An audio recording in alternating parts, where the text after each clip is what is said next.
అనంతపురం జిల్లా ప్రభుత్వాలు మారినారా అని ప్రత్యేక హోదా మాజీ Congress minister Moolinti Marappa R&B guest house లో మాజీ Congress minister Moolinti Marappa press meet నిర్వహించారు।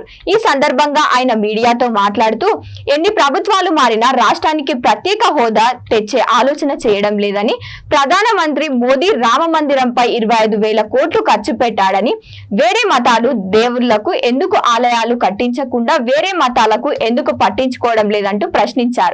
మహిళలపై అఘాయిత్యాలు చేసే వారిపై ఎందుకు చర్యలు తీసుకోలేదంటూ ఆగ్రహం వ్యక్తం చేశారు। సామాన్యులు నిరుపేదలు బాగుండాలంటే కాంగ్రెస్ ప్రభుత్వంతోనే సాధ్యమని మీడియా ముఖంగా వారు తెలిపారు।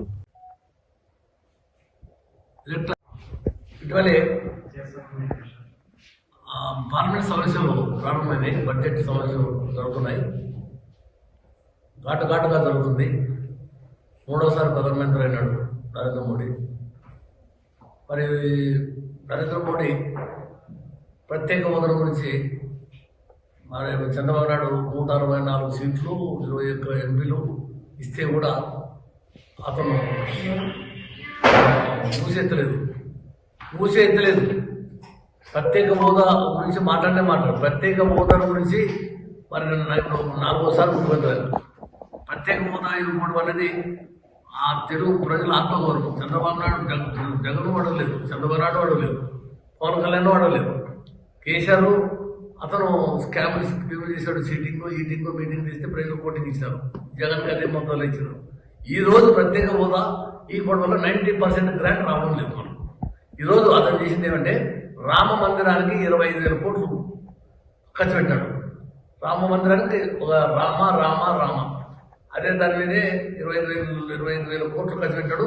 కొన్ని లక్షల కోట్లు భారతదేశపరంగా హిందూ అనే సెంటిమెంట్ లేవు, మతం అనే సెంటిమెంట్ ద్వారా లక్షలాది కోట్లు ఫండ్స్ వచ్చాయి। కానీ అదే కాదు, ముగ్గురు దేవుళ్ళు ఉన్నారు, వారు కుల మత ప్రసక్తి లేని లౌకిక రాజ్యం అని అంబేద్కర్ రాజ్యాంగంలో రాసినాడు। ఒక రామ అనేది కాదు, సీతప్పుడు గుడి కట్టేస్తుంది, దశావతారాల గుంట కట్టాల్సిందే, హనుమంతుడు భక్తుడి ఆరోగ్య కట్టాల్సిందే। మరి ఇలాంటిది రిలీజన్ సెక్యులర్ కంట్రీ, కుల మత ప్రసక్తి లేని లౌకిక రాజ్యం కాబట్టి నీవు భవిష్యత్తును గురించి, ప్రజల భావి తరాల భవిష్యత్తును గురించి ఆలోచించమంటే రిలీజియన్ గురించి మాట్లాడుతున్నాడు। ఇంకోటి ఏదనంటే రాహుల్ గాంధీ మాట్లాడినాడు, రాహుల్ గాంధీ నువ్వు రిలీజియన్ గురించి మాట్లాడుతున్నావు। ఇది హిందువులు ఉన్నారు, సిక్కులు ఉన్నారు, ఎస్సీలు ఉన్నారు, దళితులు ఉన్నారు, ముస్లింస్ ఉన్నారు, జైన్లు ఉన్నారు, పార్సీస్ ఉన్నారు, మరి పంజాబీలు ఉన్నారు, రకరకాల కులాలు ఉన్నప్పుడు మీరు హిందూ మతాన్ని మీరు ఒక్కడే హిందూ మతం, అన్ని కులాలు ఉన్నాయి, అన్ని కులాలు అన్ని ప్రపంచమంతా 145 కోట్ల జనాభాలో మీరు మతాన్ని అడ్డం పెట్టుకుని మన కులాన్ని మేమేమంటున్నాము?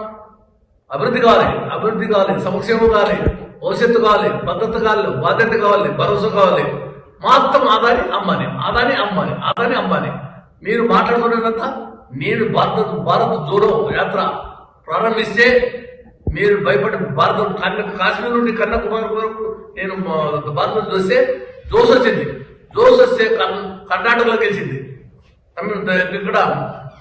ఎక్కడ మన తెలంగాణలో గెలిచింది, పంజాబ్లో గెలిచింది। ఇప్పుడు కూడా నెక్స్ట్ 5-6 ఎన్నికలు ఉన్నాయి, ఆ ఎన్నికల్లో కూడా ఖచ్చితంగా కాంగ్రెస్ వచ్చేది గ్యారంటీ। ఎందుకంటే బీసీ వాళ్ళ, రిపేర్ వాళ్ళ, చాయ్ వాళ్ళ, అత్యా వాళ్ళ అంటే నువ్వు చేసే పనులేంటి? ఈరోజు మణిపూర్లో జరిగితే పోయినావా?